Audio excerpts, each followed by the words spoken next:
बिस्मिल्लाहिर्रहमानिर्रहीम। अस्सलाम वालेकुम वरहमतुल्लाहि वबरकातुहू। उम्मीद करती हूँ आप सब लोग खैरियत से होंगे। आज की जो वीडियो का मौजू है वो है दुरूद पाक से पहले इस्तग़फ़ार पढ़ने का राज।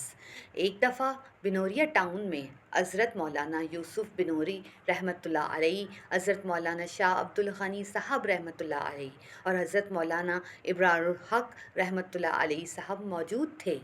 मिस्र के कुछ उल्मा, गैर अरब के उल्मा भी मौजूद थे।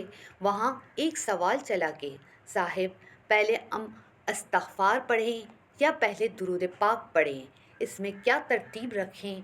चूँकि हमारे शेख सबसे बड़े थे, लिहाजा मौलाना यूसुफ़ बिनोरी रहमतुल्लाह अलैह और सब ने मेरे शेख हज़रत मौलाना शाह अब्दुल गनी रहमतुल्लाह अलैह से कहा कि हज़रत आप बयान कीजिए, आप हम सब से बड़े हैं और हकीमुल उम्मत के खलीफा हैं। तो हज़रत ने जवाब दिया कि इसका जवाब मैं वही दे रहा हूँ जो हज़रत मौलाना गंगोही रहमतुल्लाह अलैह ने दिया था।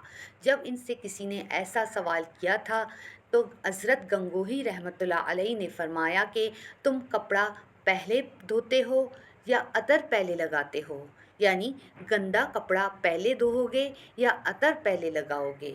तो इसने कहा पहले कपड़ा धोऊंगा। तो फिर फरमाया कि इसी तरह इस्तग़फ़ार करके अपनी रूह को धोओ, फिर दुरूद पाक का अतर लगाओ।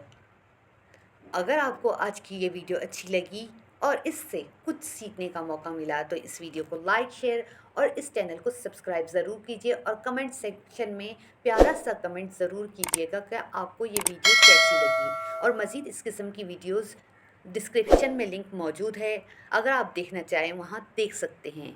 शुक्रिया।